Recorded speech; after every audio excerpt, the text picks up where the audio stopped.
Guys, I've always told you that every time Big Brother comes to an end, it's like a beginning of a new exciting episode of the Big Brother Titans, because this time around Khosi has gone ahead to reveal to us how she hurt the feelings of Yemi and how even Yemi hurt her feelings with Blue in the Big Brother Titans house. There is Tabang in the mix, there is Yemi, there is Blue, and there is Khosi. I think that's a very good dose that everyone wouldn't like to miss out on today. And today's tea on Easter Monday, it's really going out all the viewers of Afro television. The Yemi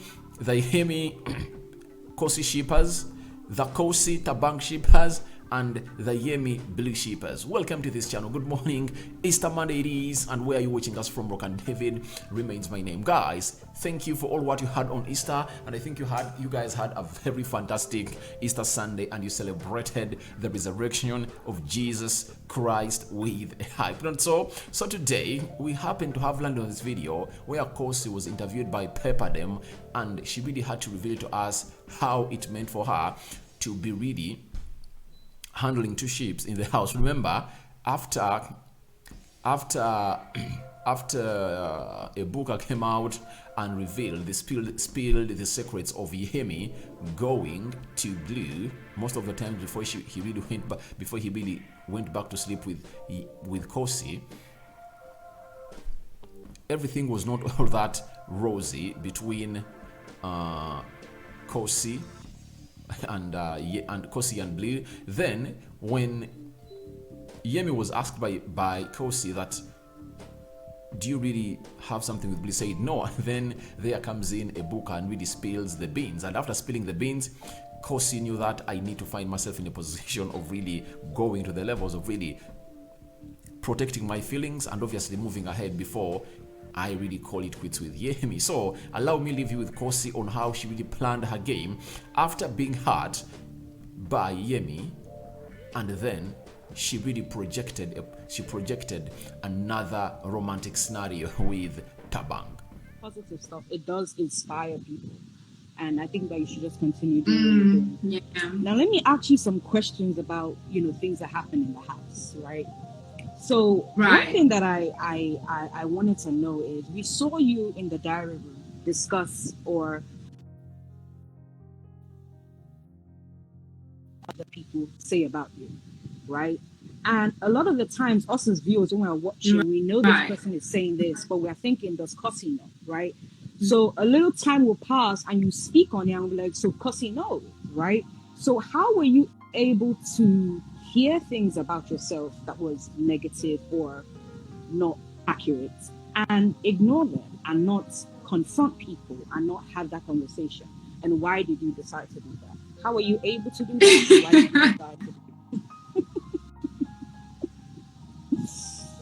that? Right. Now, let me tell you something.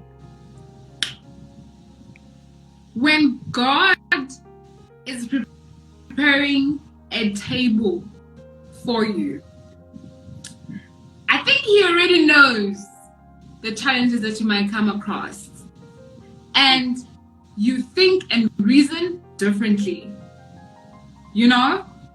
So my thing is, being in that house, I knew I had a bigger picture. Like, I knew the bigger picture, and I remembered why I was there, and I knew that it was only by God's grace, if we're being honest, Shem. You know what I mean? It wasn't by my own power and how amazing I was. I made it to the house because of God's grace. And I have to remember that every single time. And I always felt like he was preparing me for something big. Like, I always, even when me and Mirko were going through some stuff, I'll tell him, like, bro, there's got to be something bigger on the other side. There's no way we could be going through this in this house. He's preparing us for something. So whatever came my way, I was like, okay, the bigger I imagine the blessing to be. So I was like, okay, something big must be coming, because I can't be going through this.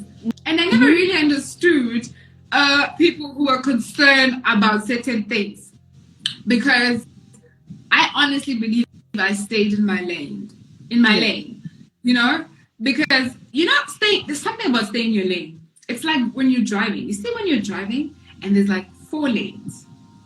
You see when you start driving on other people's lanes, or you start driving in the middle of the line and it's not really clear where you're going, you might cause an accident and you might die. So it's the same with life. Just knowing where you're going and staying in your lane. I think that leads to much bigger things in life. So that's what I did in the house. Like, the noise was always going to be there, and I would have been concerned if people were not talking about me. I would have been concerned. That would True, definitely true. Yeah. I mean, you know, the funny thing, when you first came,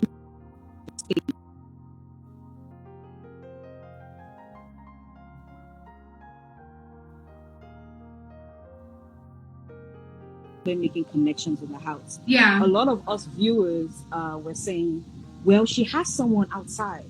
Why is she making ultimatums, or why does she want to pursue something or build connections, right? Yeah. So the thing is, you could have decided to not say that at all and just continued with your connections, and it wouldn't have been an issue.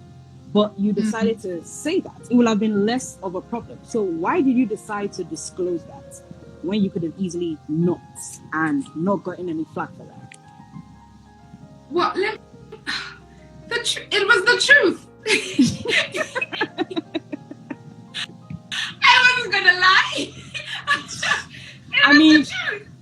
I mean, not lie, but not disclose that. Not say anything about that, because as the show progressed, we found out other people had connections as well outside. Yeah. But that was their own concern. They wanted to lie. They didn't want to lie. I feel like it was the truth. And going into the house, I didn't have plans to be in a relationship or whatever. Going into the house, I just wanted to. I knew it was a once in a lifetime opportunity, and I didn't want to come out and be like, "Ish, I should have done things like this." I just wanted to be myself, and whether that comes with a win or a lose, but at least I was myself. So Miracle asked me the same thing. It was like, "But why would you do that? Like, that doesn't make sense." Why would you do that? It was the truth. What happened after that? I had no plans. I really had no plans to be in any type of situationships and stuff like that. But I knew that I'm gonna be honest, because I was one of the last people. I think I was the third last or second last person to speak and tell the whole house about themselves. So you had to say like a small introduction of who you are, what you do and stuff, and then answer if you are single or you are taken or you are, you know what I mean? So I was like, oh yeah, I'm definitely in a relationship. It's very, very deep. It's 4 years. Yeah. Hey, after that, what happened? It was kind of out of my control, and I didn't want to. I'm the type of person, like, I'm gonna live in the moment. Like, I'm gonna live in the moment, because any day could be your last one. So if I'm gonna try and do things to please the next person, and I go to bed by myself, I have to deal with me. That doesn't make any sense, because at the end of the day, when you die, people are gonna go bury you and they're gonna move on. That's the truth. So now, if you're gonna continue live the rest of your life, live your whole entire 25 years to please other people, it's going to be a problem. So I think I had the same mentality in the house, and also the type of relationship I was in. It made sense because it was an open relationship. So it didn't make sense for me to be too uptight to second think anything if I knew that it was kind of like an open relationship type of situation. Okay, that makes sense. Now you brought up Miracle, our partner, Khosi to the world. So there was a point in the game where that was after Ibuka did the whole table shaking, right? And and Miracle was kind of like Ibuka. Miracle was kind of like, why why are you still with him? Why are you still going in this direction? And you're like, when it comes to Yemi, I can handle myself. I know what I'm doing. And that was after Ebuka shook the table, after you found out about everything. What did you mean by that? King Khosi, what did you mean by that? I knew exactly what I was doing. First, I saw how he was moving, but I really did like him. That's not a lie. I liked him, and he knew that. So I was just like, okay, I like this boy, and me breaking up with him or just leaving him is not going to work because we're in the same house. So I need to be smart about it. I need to move on before I break things off. You know what I mean? Like, sort of like move on emotionally and just accept that, okay, this situation is not what I want it to be before saying it. You know what I mean? Right. So, like, what he was doing, I saw him, I was watching him like, okay, that's fine. You can do you. I'm going to let you do you, but I'm also going to do me. And it's going to be like level ground. But unfortunately, that wasn't the case. You know, he started feeling some type of way. And I had already like thought about everything. Right. Yeah. So at that point, were you like, okay, since he seems like now, you know, you've checked out a bit, and he at that point started, I won't say applying pressure, but became more committed. So when he was doing all of that, how did you feel about that? Were you saying, okay, let's see where this goes, or were you still at the point of I've already checked out, or let me see how it plays out for you? No, when he wanted to change, when he